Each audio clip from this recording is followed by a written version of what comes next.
Welcome to a bit of a different video from me here on YouTube anyway. This video I am going to be reading to you. And the reason for this is that during lockdown, I did a series on Instagram that was called Reading Aloud, I think it was. And it was something that a lot of people felt was quite soothing, quite relaxing. Something just to take you out of the space that you might have been in.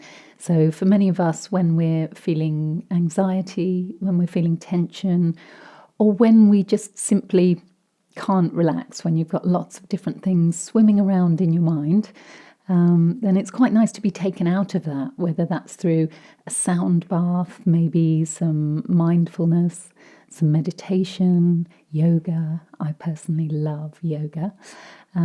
Then all of those things can be very good. Mindful activities like colouring in, drawing, doodling. Doodling I find actually quite therapeutic. But today it's all about listening to somebody read aloud to you, and that somebody is me. So the book that I read previously, I will just tell you about that because that was one that was very close to my heart. That was called The Cat Who Came In From the Cold by the late, wonderful Derek Longden. What an author. He was incredible. He had this love of cats as well. And he and his lovely wife, Aileen, who was also an author, they both had several cats. And it was just lovely hearing about the life of these cats and the life of the household. And so it was something that I found very nice because it was very soothing.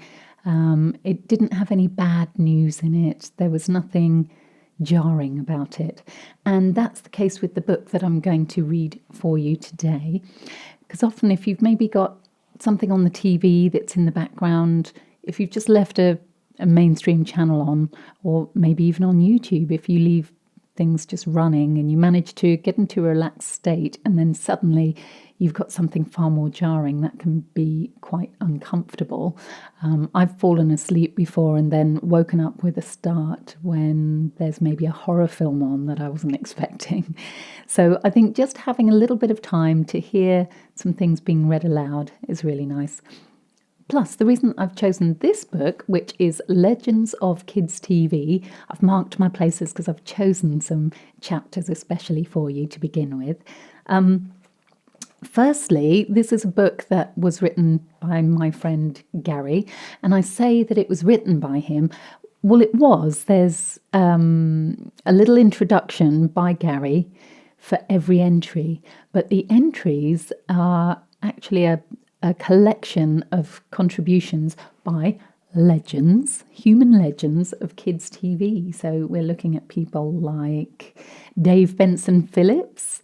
We're looking at Bob Carroll-Gees, Roy North, Sue Nichols, Lizzie McPhee. Maybe you don't recognise some of these names, but once I get reading, you'll probably be familiar with those legends of kids' TV.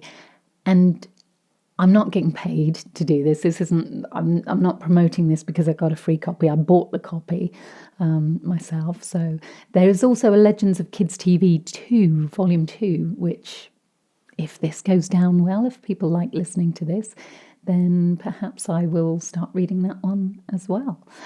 If you want to have a look at Garry's Facebook page, it's called Legends of Kids TV, and it is the page rather than, I think there might be fan groups and things, but it is a Facebook page. There's over 25,000 other people who really like the nostalgia of kids TV. Feel free to do so, and you can follow Garry. It's Garry Vaux, Vaux, over on Instagram. And he's an illustrator, he's an author, he's an artist, and he's just generally an all-round good guy. He even works at an animal hospital volunteering his time.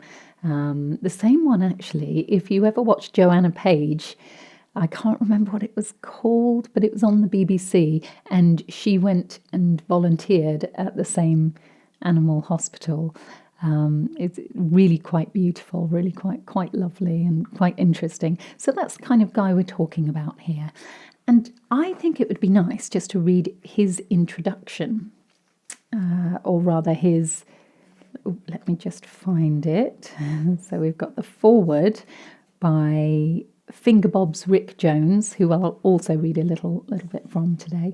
But this is Garry's introduction, and it's very sad that when his mother passed away, I'll read you his words in a moment, but when his mother passed away, he found there was a lot of comfort in holding on to the nostalgia of the good memories of childhood. And for him, a lot of that was to do with kids' TV. And actually, just before I get started, I'll mention that for me as well, I found that as a child who grew up in the 70s and 80s, I did spend a lot of time watching TV. I think a lot of us did. So probably from the 50s, 60s, and then the 70s and 80s especially, I would say that our TVs became in loco parentis. They were the televisual companions, the guardians to some degree of our time. And we formed friendships and attachments. One of my personal all-time favorites, he's just, if I could embody someone's character and spirit, just for a day, wouldn't it be wonderful to be Mr. Rogers? If you've never heard of Mr. Rogers, because I know he was much bigger in the States than the UK, I would highly recommend that you look into Mr. Rogers. There was a feature film with Tom Hanks playing Mr. Rogers, but wow, what a person. Another one who I loved, which isn't necessarily related to children's TV, but I think it is along the same ilk as, as Mr. Rogers, is, I knew I was going to put myself under pressure and forget the name, Bob Ross. So Bob Ross, if you didn't know, he would show people how to paint, and it was very therapeutic, very calming, very relaxing, and also I think allowed people a sense of achievement, people who maybe didn't think they were any good at art. And art's very subjective, so I think we're all capable of art, but it doesn't have to be in the stereotypical way that art is viewed. So yeah, Bob Ross and Mr. Rogers are two of my favourite people from the past. That's that sort of nod back to nostalgia. But when I was young, I did spend a lot of time by myself, especially in America, because I grew up on both sides of the ponds at different points. And I remember being about 10 years old.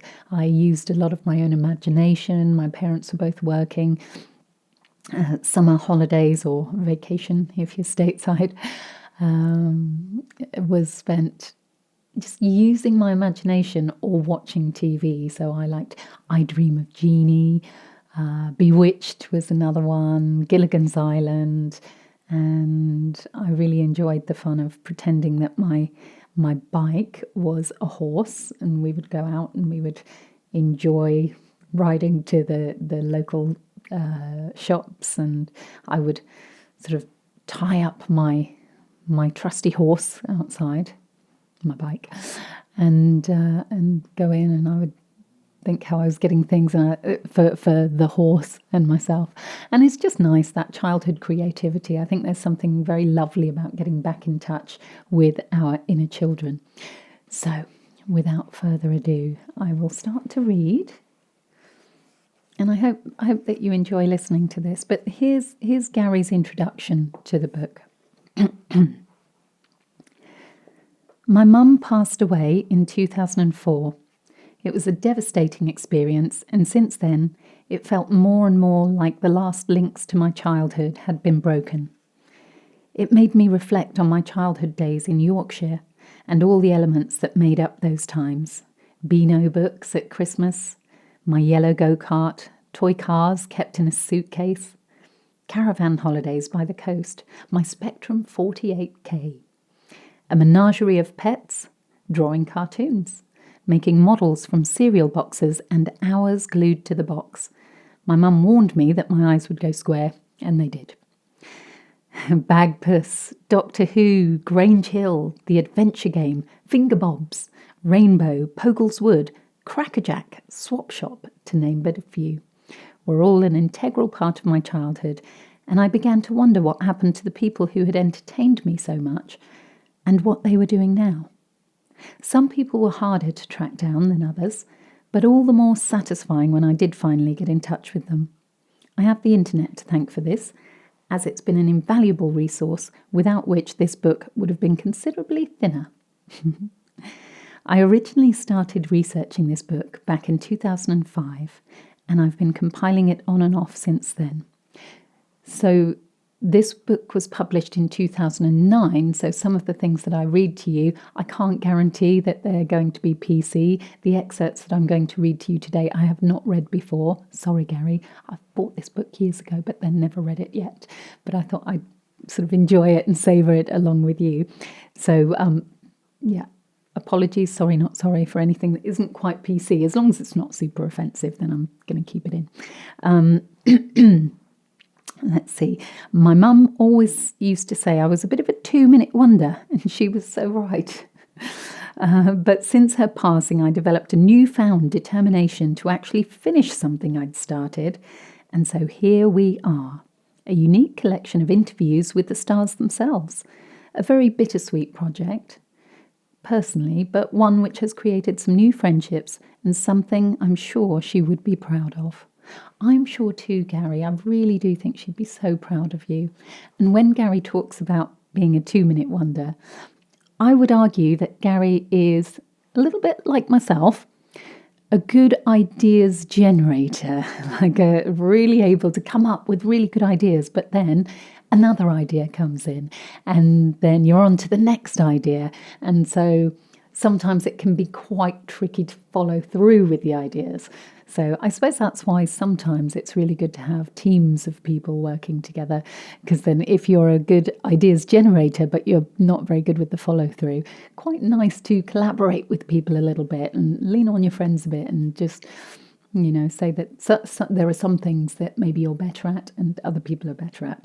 But he did this, he created this, and I think his mum would be very proud. Finally, he says, I've included several of my own favourites, and as not everyone is a child of the 70s, I've incorporated different eras to my own, as everyone will have their own personal legends. It has brought back so many happy memories, and I hope it will help you relive your childhood and give you as big a thrill as it did me. After all, I am just a big kid at heart, aren't we all? So that's from Garry Vaux. He doesn't like it if you call him Garry Vaux. It's Vaux, and there's a lovely story. Well, yeah, it is a lovely story behind why he chose the name Garry Vaux, because it was from his mother's side. But he is planning to start a podcast, and I will let you know all about that when it takes off. And maybe he'll share that story with you, because he's a very interesting man. And when he says he's a big kid, he is actually 6'7". He's like a gentle giant. Sorry for the creaky chair. Okay, so I think it would be best to start with Rod, Jane and Freddy. Anyone remember them? We're talking about Rainbow. Rod, Jane and Freddy from Rainbow. And if you're not familiar with Rainbow, you could treat yourself to having a look for something very un-PC but really amusing by just being on YouTube. You could just have a look for Rainbow Hilarious or Rainbow Funny. Oh, excuse me, I'm always burping in my videos. I do apologise. But yeah, there were some innuendos, let's say. And there's a very famous one, very famous scene, I suppose, where they were just bringing all the innuendos. It was very cheeky. That wasn't what they did on the programme, I don't think. But yeah. So anyway, let's get going. So at the beginning of each of the entries, as I say, Garry writes a few words. So I'll be enjoying this along with you because I've never read it before. So forgive me if I'm not the best reader, but I'm going to do my best. Here we go. Rod, Jane and Freddy are one of those famous trios that everyone seems to know. Shake, rattle and roll, earth, wind and fire, Curly, Larry and Moe, bacon, lettuce and tomato. But unlike others, Rod, Jane and Freddy are synonymous with kids' TV, having entertained and educated a generation of children. And tonight, for your delectation, all three of them are here in one fun bundle, brought to you by the woman who put the Jane into Rod, Jane and Freddy, the one and only Jane Tucker. This is what Jane had to say. Before I painted the whole world with a rainbow, I was a young actress working for BBC Radio, playing little boys. Oh, wow. I began my career at the age of 3, studying to be a concert pianist and wanting to be a ballerina, but soon realised it was an actor's life for me. I studied at the Guildhall School of Music and Drama in London. After graduating, I followed the classic route of repertory theatre, touring, small parts on TV, and regular work on BBC Radio, where my little boys' voices were my speciality. Well, I never knew that, I must say. I was just keeping an eye on the time. Let's see.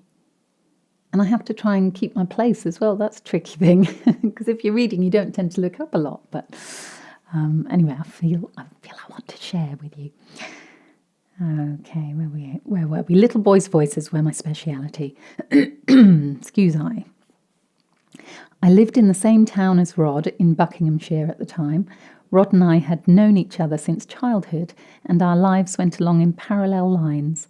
Rod studied art at City and Guilds of London Art School and the London College of Printing. He became an illustrator and designer for some very famous publishing companies, creating some marvellous book covers and famous logos. But he had lost interest in the design industry and hankered after something more creative. He loved music and wanted to write songs. So he gave up the 9-to-5 and set off busking all over Europe for 2 years. 53-year-old eyes, that's what it is. So he set off busking all over Europe for 2 years. He was a great banjo player. Oh, one of my all-time favourite actors is a great, and comedians is a great banjo player, Steve Martin, and an excellent songwriter. Rod and I got married after that, and we formed a little band called Cumulus with our best friend Ian Patterson, aka Lofty. We played in pubs and clubs and the odd wedding or party. We were essentially a folk group, I suppose, but mostly we sang Rod's material. He'd written some beautiful songs with fabulous lyrics. He taught me everything I know about writing a song. Rod played banjo, Lofty played guitar, and I played keyboards. We appeared on the talent show Opportunity Knocks. Oh my goodness, that rings a bell from the distant past. And we won in the studio, but we were up against an Irish ballad singer called Joe Cuddy, who pipped us at the post. The audition for Rainbow came in shortly after this. My agent had told me to have a children's song ready, so Rod wrote me a special song called Great Big Grey Elephants. It was a delightful song, which we've sung many times on the show since. The creator and producer of Rainbow was Pamela Lonsdale. I did a very good audition, and she obviously liked me and said she was actually looking for 3 singers and musicians. Well, Pamela was a very generous-natured lady, and when I told her that Rod was outside waiting for me, she immediately said, "Oh, bring him in." So Rod, who had brought his banjo, just in case, sat down with me, and we rattled off a few more numbers. You could see the delight on Pam's face. How lovely is this?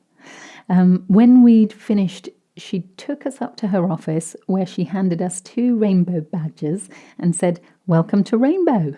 We were over the moon. We started Rainbow in September 1974, alongside Matthew Corbett, who had auditioned separately, ironically, with Freddy. Freddy's audition number one for the show. We were known as Rod, Matt and Jane. We had a lot of songwriting and recording to do, but in those days we kept the arrangements fairly simple. Matthew left after nearly 2 years. He had to take over Sooty because his dad, Harry, had a heart attack. I actually worked with Sooty and Sweep on QVC once. And I wish I had the the footage now to look back on. Maybe I've got some photos somewhere. But yeah, it was a really, really fun experience, actually. Okay, anyway. The auditions for Matthew's replacement were farcical. Do you know what? I'm suddenly thinking about Phoenix Nights, if you know Peter Kay's Phoenix Nights, and the auditions for the for the club. But anyway, if you don't know it, it's worth checking out. Our head of department had her own ideas about who should be our next musical partner, which wasn't quite what we had in mind. Enter Freddy again, audition number 2. He was just what we were looking for, but unfortunately it wasn't to be this time.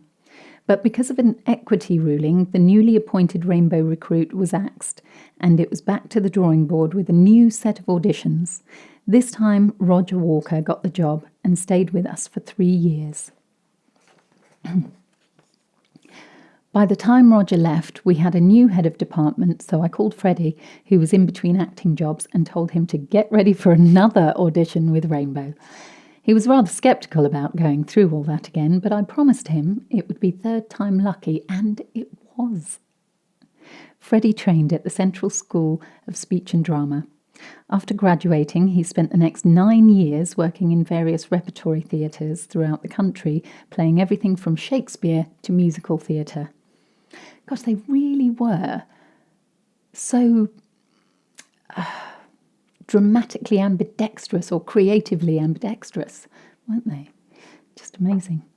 Anyway, in London's West End, he performed at the Royal Court and the Duke of York's in Life Class, and played Brad in the Rocky Horror Show at the King's Road Theatre and the Comedy Theatre. Do you know, I've never been to a live performance of the Rocky Horror Show. I would love to, one of these days. His television credits include Z Cars, The Sweeney, The Professionals, Horizon, Churchill's People, plus endless TV appearances in commercials. I'm just looking at photos here.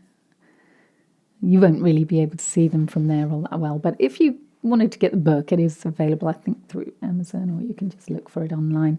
Legends of Kids TV by Garry with 2 R's, Vaux, V-A-U-X. Now, where was I? Will I find my place again? Let's see. He'd just finished making an advert for Galaxy Chocolate prior to being finally offered the job on Thames Television's now famous kids show, Rainbow. Incidentally, something that not many people know about it is that at one point in the late 70s, Freddy, Matthew Corbett and Geoffrey Hayes were all in rep together in Dundee before going separate ways. Spooky, that. So Freddy's audition number 3 really was third time lucky. Rod and I were thrilled to have him aboard. And at last, in 1980, Rod, Jane and Freddy was born. By now, our schedule was phenomenal. Or schedule, if you prefer that. Isn't it funny how we have some words that some of us just say differently? I think for me, it's because of that sort of bouncing across the pond between the US and the UK growing up. I think that's why I say a few words differently. Anyway. The schedule was phenomenal. With the arrival of Freddy, our musical arrangements were becoming fairly complex, so our workload was tremendous. In a nutshell, our schedule consisted of writing songs for the theme of the day on Rainbow. With 3 shows a week, that meant 9 songs on the go. Wow. 3 being written, 3 being recorded, and 3 being performed by us at Thames Television Studios. Freddie played guitars and bass, Rod played drums, and I played keyboards. Monday night, we would record 3 songs, plus any incidental music in the sound studio at Thames, after rehearsing all day in the yacht club at Teddington Lock. Tuesday, we had more rehearsals and a producer's run. Wednesday, we were in Studio 3, recording 2 whole shows. Thursday was another day in the studio, recording 1 show only. Everybody except us had the rest of the week and the weekend off. Friday, Saturday, Sunday, we would be arranging the next week's songs for the following week. What a schedule. A lot of hard work, But come the studio days, it was fun, fun, fun all the way with George, Zippy, Bungle and Geoffrey. We laughed our way through 1,000 rainbows and more. So nice hearing this, isn't it? It's lovely. It's a real feel-good book. We'd often be in stitches and there was an enormous amount of innuendo, as I mentioned before. In those days, we had what is known as a dress rehearsal before the final take. And this is where we got away with murder. Kind of reminds me of me at QVC because there are certain buddies at QVC who we love to drop a little innuendo into our shows, just harmless things. I think that humour, when it's not at the expense of anybody else and it's just a bit funny, I think it's just that childish playfulness, isn't it? It's just kind of nice. So where was I? Will I find my place? Because I wasn't at the end of a paragraph. It's doubtful, but I think I have. There was one time when Bungle, played by Stanley Bates, I'm worried now about what comes next, had been shopping and had a basket full of props. He read out his list, butter, eggs, bread, etc., and pulled them out of the basket one by one. But in the dress rehearsal, the props in the basket had changed to, I'm not going to say this word, an adult toy, a whip, mask, and crotchless knickers. Wow. It's quite funny getting the behind the scenes now on this, because back in the day when they were filming all of this, we didn't have the internet. We didn't have people posting on Instagram stories about how their day was going. We didn't have people giving you instant behind the scenes. So it's quite nice retrospectively to be reading this and hearing about what really went on, and that human side of things where we can be playful. And we don't have to fit into just one box. You could be a children's TV presenter, but still have a real sense of fun with your colleagues. And in fact, I think that probably made for good TV presenters because they did have that sort of real open mind of playing and yeah, I just think it's lovely. Anyway, enough of my words. Let's go back to these here. Lovely. So let's have a look. Where was I? Will I find my place again?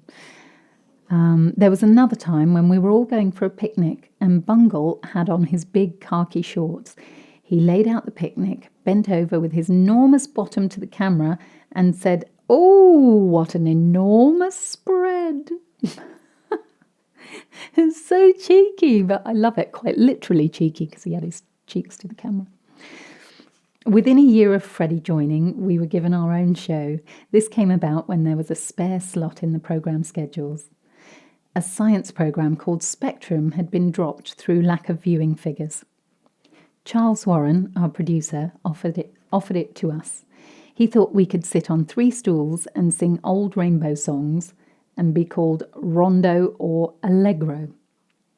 We, of course, thought differently. Spare slots don't come along that often, and this was our chance to be creative. And together with John Woods, the director, we came up with a series of musical stories with wonderful characters and fantastic situations ranging from fairies and goblins at the bottom of the garden to germs down the plug hole to Little Miss Muffet meets Spaceman Zoom. As to the title of the show, it was decided it would simply be called Rod, Jane and Freddy and would run 13 minutes per episode. Sorry, that's a very demure belch. Apologies. These shows had very elaborate costumes and makeup, but no scenery. Do you know, I never saw Rod, Jane and Freddy. It makes me want to go and have a look on YouTube now because we can go back and see these things. And I didn't watch very many episodes of Rainbow. I think because a lot of my very young childhood, probably a lot of that was spent in the States. Let's see. But this opens up something new and something fun and nostalgic to look back at. Where are we? The first 4 series involved a whole new concept in television programming using a technique called ultimat. This technique electronically placed us onto a caption that gave us a background to work with. I.e., in a drawing of an alleyway, we were superimposed as cats. Fun. I'm a big cat fan myself. For these shows, we won an award in America for technical merit, being quite cutting edge at the time. We did 7 series in all, changing the format from Series 5 onwards to our now familiar black and white look on stage. These shows were based more on using your imagination with songs and sketches, dance and mime, utilising the minimum of costumes and creating sets and situations with inventive props. A much more simple approach, but very creative and gave us an identity. Hearing about them using props, it really made me think of Whose Line Is It Anyway? And I think that that's been a successful TV programme all around the world. I think it was around the 90s that it was here in the UK. Greg Proops, Clive Anderson, oh gosh, I can't remember the lovely lady's name. Oh, she was so good. Oh, I nearly had her name there. She had long black hair and brown eyes. And yeah, just there were some really, really amazing people. I'm trying to remember all of them now and I can't. Anyway, serves me right for digressing. Thank you for sticking with me. This show transferred perfectly to the real stage. And in 1990, when Thames TV lost its franchise, we took our Rod, Jane and Freddy show and set off on a nationwide tour and played every major theatre in Great Britain and Northern Ireland, 2 tours a year for 6 years. Wow, I can't believe I didn't know about this. Brilliant. Hard work and a hectic life, but we loved being in front of live audiences after all those years on TV. In 1996, we won the BACS, British Academy of Composers and Songwriters, Gold Badge Award for Outstanding Contribution to the Music Industry, a gift from our peers for writing some 2,000 songs. Wow, spanning 22 years. This had to be the pinnacle of our careers, and in the autumn of that year, we decided to call it a day. We did our final show in Tunbridge Wells to a full house. We were showered with flowers and gifts, and it felt very emotional. We'd had a long run. I think Rainbow worked because we cared about what we were doing. We were all actors with strong emotions. I think that is the thing with creative people. I think that there are, for many, and I speak from experience with myself, I think that we feel things very intensely. And I think that also can make you quite a compassionate person. Because you feel things intensely, you want to make sure that other people who may be feeling things intensely feel heard and seen. So that's one of the reasons that I create these videos for you. Yeah, it's very interesting. So we were all actors with strong emotions, and the Magic 7 just gelled so well. And Ron, Jane and Freddy had a culty charm to it. These days, it's all about money, merchandising first and then the programme. There was a time when the Rainbow puppets weren't even copyright protected. It wasn't until Bobby Davro came to guest and brought in his own giant puppets of Zippy and George that the producers realised there was no protection and they quickly had them copywritten. Bobby Davro, yes, I do remember Bobby Davro. I think I once danced for Bobby Davro in terms of the group of us on TV. I used to work as a dancer, and I worked as a backing dancer for some of the names that you probably know from similar eras that we're talking about here. People like Des O'Connor, the Woolpackers from Emmerdale Farm doing line dancing and stuff. I think Bobby Davro, definitely Freddy Starr. Anyway, I digress once again. Let's see. Since then, we've performed together in pantomime and various TV shows, including Peter Kay's music video with the Proclaimers. Oh, wow. And several RJF personal appearances on Sky. Freddie's written scripts for Sooty and Playdays. We've written the music for Wizardora. Oh, the actress from Wizardora has an entry in here as well. Playdays. Plenty of people from that in here as well, I think. And songs for pantomimes. The last RJF panto was in 2004. We've been incredibly lucky and had the most fascinating, fantastic and fabulous careers. Oh, triple F. I do like that alliteration. Since then, the boys have opted to have a different life for a change. They both have things they want to do outside of the business, and a bit of just living, really. As for me, I'm writing a ballet. The dream remains, only I won't be in it, but I'm still treading the boards in panto every year, playing the good fairy and dancing around the stage, waving my magic wand. Some things will never change.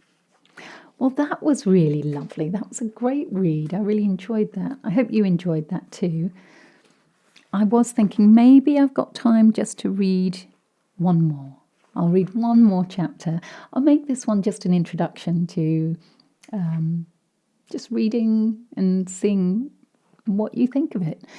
I probably will create things that I just want to do anyway, as you probably have guessed if you've watched my channel at all. It's not polished. I'm not really a very polished person. I did my hair to do this yesterday. I wanted to make myself look nice. Now I've slept on it. Looks a bit of a mess.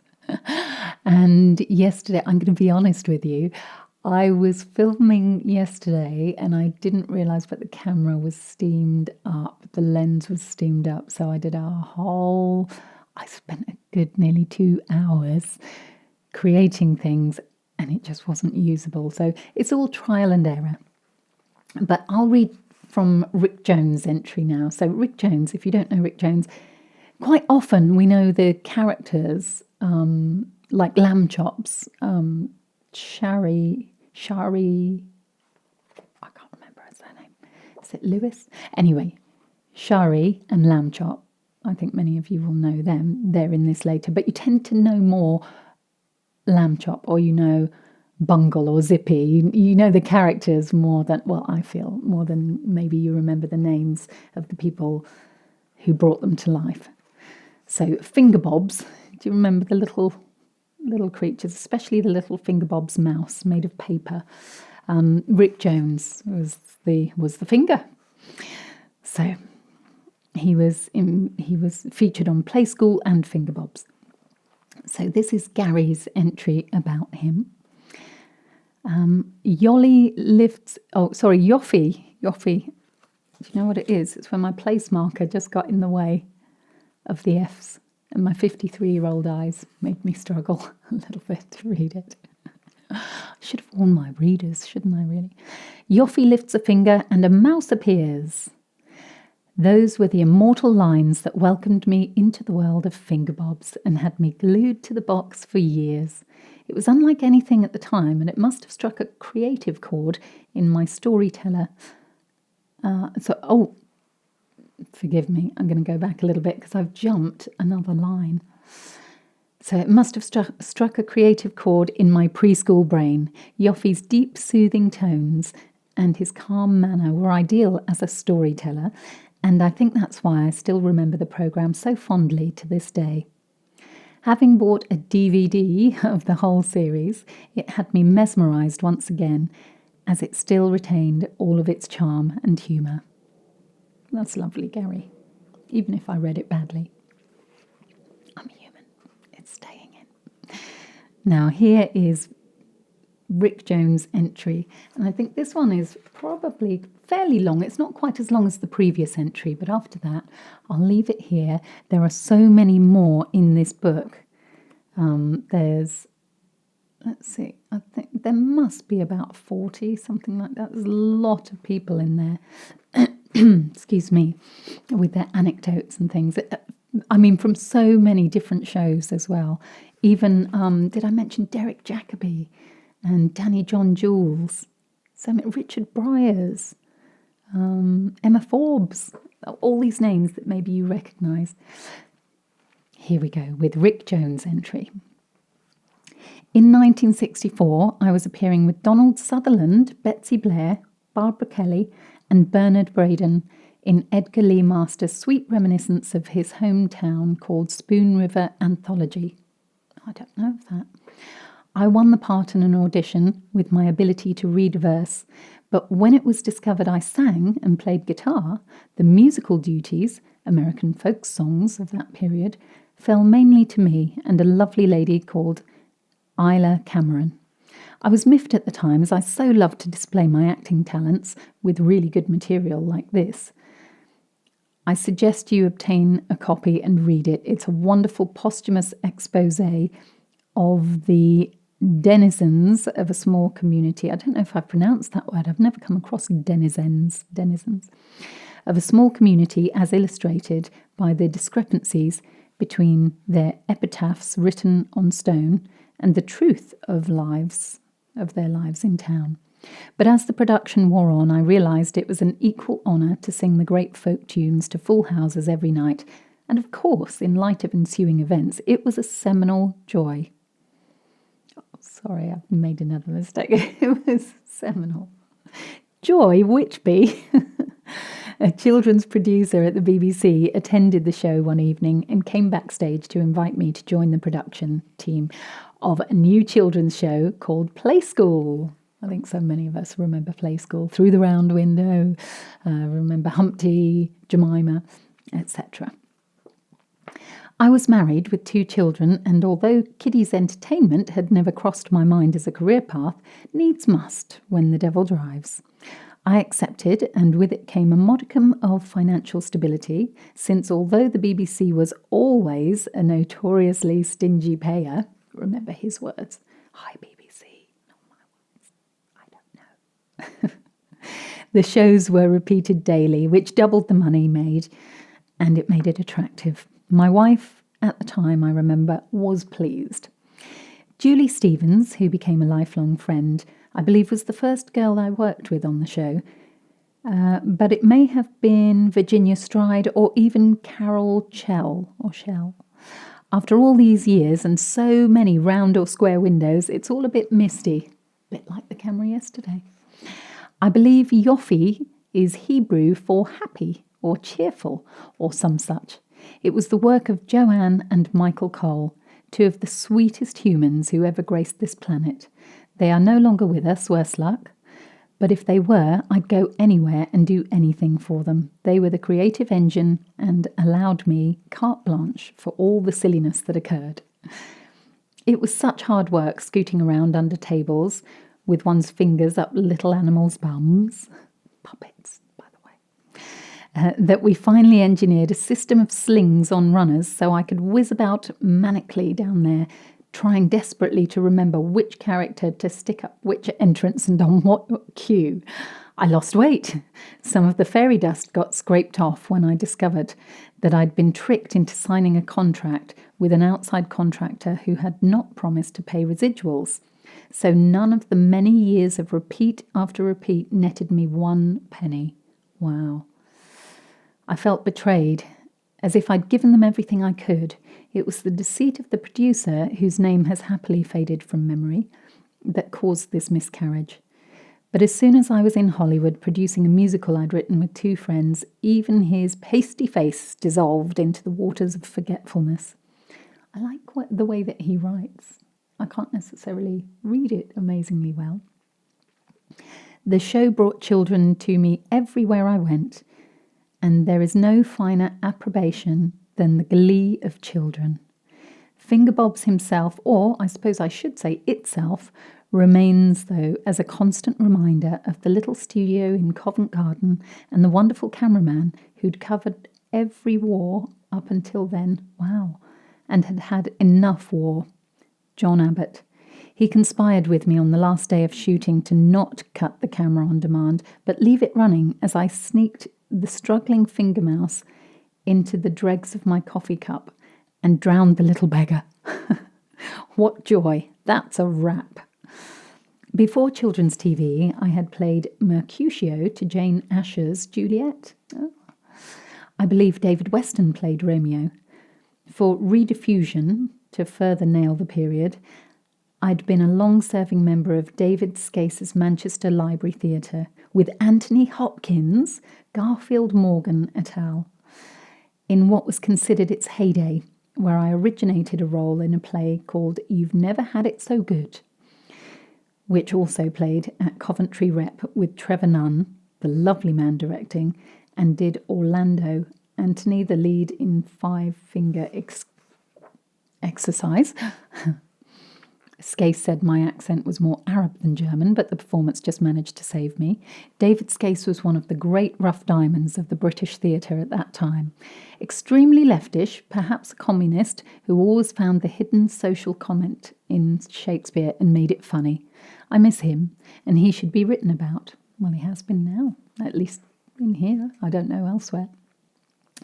I toured the States with a company called Theatre Outlook. We played the big unis, and when we got to St. Louis, I'll say St. Louis. The manager got caught by creditors and duffed up in an alley, leaving him and us without funds. Oh my goodness. US Equity found us fares home, and we played our hotel bill at the Sheraton We paid our hotel bill at the Sheraton by performing a restoration comedy for nothing. Ah, art. I stayed alive previous to play school by doing voice work under the tutelage of Louis Ellman at Delane Lee Studios. Another night undubbed, as it were. We did Belle and Sebastian and a kids' TV thing about French aeronauts. And that netted me my first theme song. Higher Than High Boys, We're Set Up in the Sky Boys. I don't know this one. Odd what you'll do to earn a loaf. After an overzealous fan sent me 2 huge joints, addressing them to the head of children's TV, which obviously hastened my metamorphosis from actor to musician, I concentrated on songwriting and music for a few years, working with Len Black at Active Music in Tin Pan Alley. Actually 142 Charing Cross Road, where we wrote for Georgie Fame and Kiki D, and you get the picture.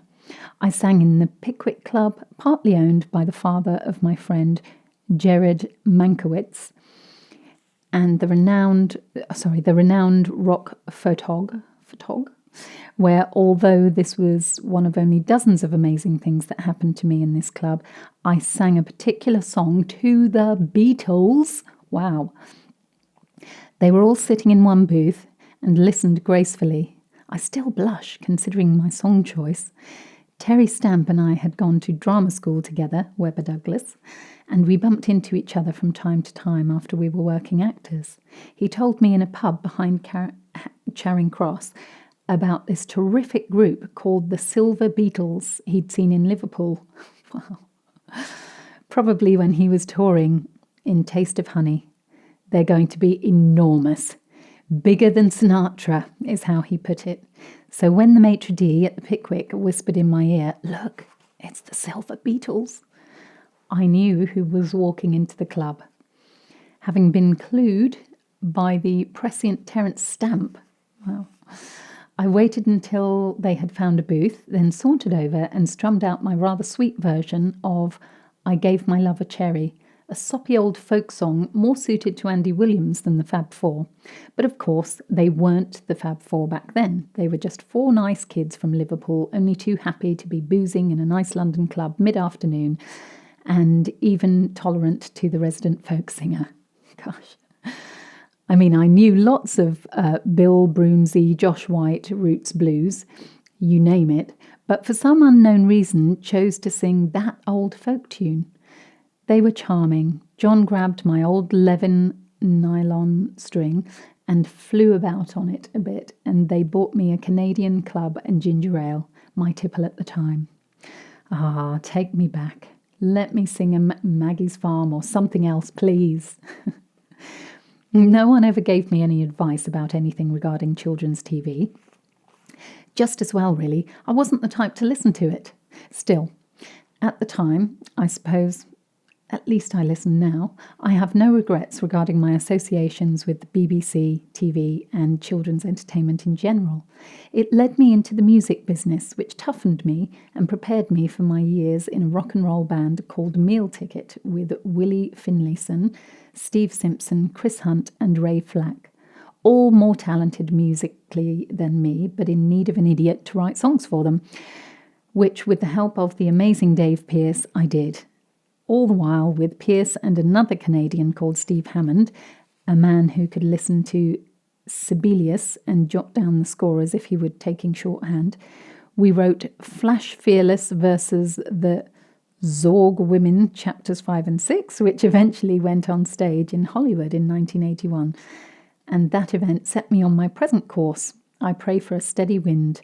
The sea sounds like the laughter of children. Wow. Oh, it's so lovely reading these stories to you. And I realise I've been doing this for quite some time now. So I just hope that maybe that's been quite nice just to take your mind away from other things. And it's quite nice. I often say it's lovely when, whether through meditation, taking a walk in nature, doing a bit of journaling, which I do every day, or a bit of yoga, or maybe you like running, whatever you like to do that just funnels down your attention into one space rather than being maybe watching something, being on your phone at the same time. And because personally, I feel as though that's like your mind having to be a jack of all trades, but master of none. You don't really, everything, all of the other things, if you focus on many different things at once, I don't think you really can focus fully. I think that all the different things get a bit diluted. Even if you're very good at multitasking, I consider myself to be a pretty good multitasker, but I think it's good for the mind, and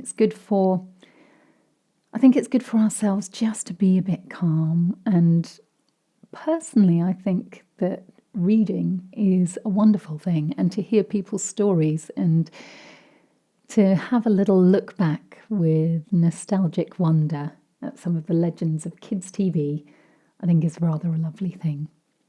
Anyway, I think I shall leave it there. Thank you for persevering with my little mistakes. I'm reading it alongside you. I've never read the book before, so I really appreciate sharing this with you. I feel like we're reading this together. I'd love to know in the comments what you think about it, and if you do want to support the channel just by subscribing. I'm not asking for any money or anything like that. I'm just saying that if you subscribe and you like, then that can help to support the channel and I can do even more.